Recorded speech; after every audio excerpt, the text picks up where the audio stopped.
Bonjour et bienvenue sur All About Aquaculture, tout sur l'aquaculture au profil d'Afrique. Aujourd'hui, je vais vous présenter comment, à travers des pratiques aquacoles, on peut joindre l'utile à l'agréable. Nous allons précisément visiter ce que vous voyez ici derrière moi, qui est en fait une installation aquacole établie dans un lieu de service, de façon à ce que on a une production de poissons local. On a ici précisément le tilapia dans un cadre de travail, tout en maintenant un environnement esthétique, donc vraiment propre et beau. Donc on joint vraiment ce que j'appelle l'utile, qui est la production de poissons, à l'agréable, qui est le côté esthétique de la production aquacole, à travers un étang en béton. Bon, sans plus tarder, je vous fais visiter l'installation et je vous reviens.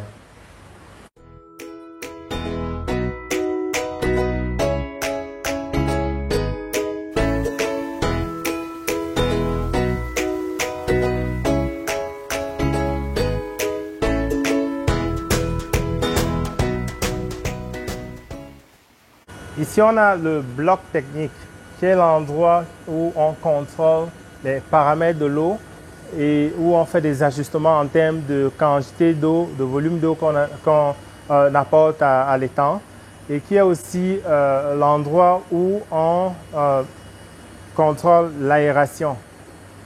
Comme vous pouvez le constater, l'eau est de couleur verte, qui montre qu'il y a une bonne production d'algues. Et l'algue est bien sûr un aliment pour les poissons, surtout pour le tilapia. Mais ce qui est bien aussi, c'est que l'algue en journée fait ce qu'on appelle la photosynthèse, qui est la production de la chlorophylle. Ça permet à la plante de grandir, mais la photosynthèse s'accompagne de la production d'oxygène. Donc il y a assez d'oxygène dans l'eau pour le poisson en journée. Mais dans la nuit, si on n'a pas d'aération, comme ce bulage qui permet de faire des jets d'eau, les poissons pourraient souffrir de manque d'oxygène parce que les algues dans la nuit font de la respiration. Donc, il y a une compétition entre les algues qui sont des plantes microscopiques et les poissons. Donc c'est important d'aérer l'eau, surtout dans la nuit. Mais ce qui est bien aussi quand on aère l'eau dans la journée, quand on fait ce bulage dans la journée, c'est que ça permet une décomposition de la matière organique qui s'accumule, surtout la matière carbonée. C'est pour ça que, par exemple, si vous passez à côté d'un étang qui n'a pas d'aération, l'eau parfois a une odeur forte parce qu'il y a une accumulation de la matière organique dans l'eau. Mais avec un bulage comme ça accélère la décomposition parce que les bactéries qui vont décomposer la matière organique qui contient du carbone vont avoir besoin d'oxygène. Et même si les algues en produisent, cette quantité d'oxygène-là est accrue quand on ajoute du bulage. C'est pour ça que vous verrez devant les hôtels ou n'importe quoi, il y a carrément des jets d'eau qui, bien sûr, ont un rôle esthétique, mais c'est surtout une bonne façon de contrôler la qualité de l'eau, de faire en sorte que la matière qui s'accumule dans l'endroit est décomposée par les bactéries et qu'il n'y a pas d'odeur, l'eau n'a pas d'odeur.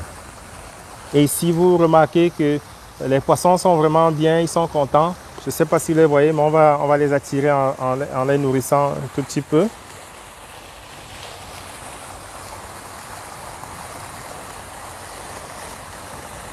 Là, on leur donne de l'aliment 2 mm et comme vous pouvez voir, les poissons sont là.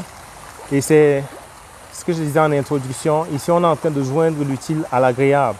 On a des bureaux, regardez un site comme celui-ci qui abrite bien sûr des bureaux, des salles de conférence et tout. Et que d'avoir juste des fleurs ou un espace gazonné. Ces gens-ci ont pensé à installer carrément un étang qui permet une production de poissons très intense. Donc ici, on parle de pratiquement 40 kg par mètre cube, ce qui est beaucoup pour un tel espace. Et le personnel technique se partage la production à la récolte. Le personnel technique se partage la production, ce qui est vraiment une très bonne chose. Et juste pour votre information, lorsque le prince Charles a visité cet espace, ce site en 2017, à l'endroit que je filme précisément, il a lui-même nourri les poissons.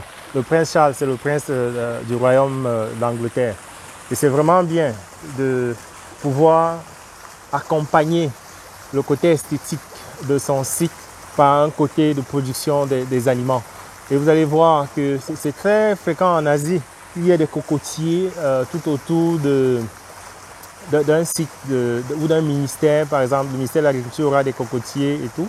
Le ministère de la Pêche aura quelques étangs, comme ce que vous voyez ici. Parfois des étangs en terre, mais aussi des étangs en ciment.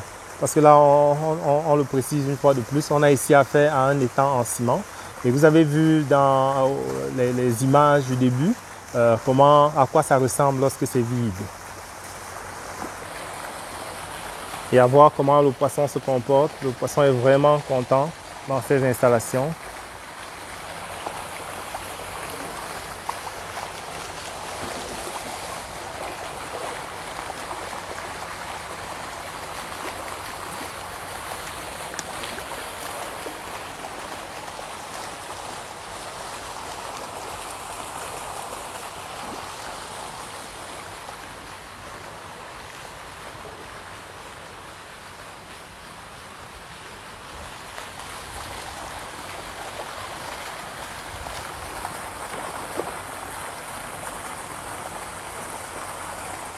Alors, c'est ça que je voulais partager avec vous aujourd'hui. Comment on peut joindre l'utile à l'agréable dans un site professionnel. Ce n'est pas seulement pour des compagnies d'aquaculture, mais même des compagnies qui font de l'import-export, de la construction ou de l'informatique.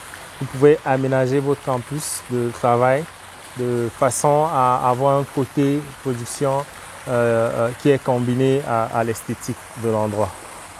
J'aimerais terminer cette vidéo en vous informant qu'AquaXpert International, qui est la compagnie qui sponsorise cette chaîne YouTube All About Aquaculture, a finalement mis sur pied des modules de formation personnalisés sur plusieurs aspects de l'aquaculture, notamment la composition et la fabrication des aliments complets pour le tilapia, pour le poisson-chat africain, pour la carpe, l'écloserie de tilapia, l'écloserie du poisson-chat africain, la pisciculture commerciale, la planification d'un site d'élevage.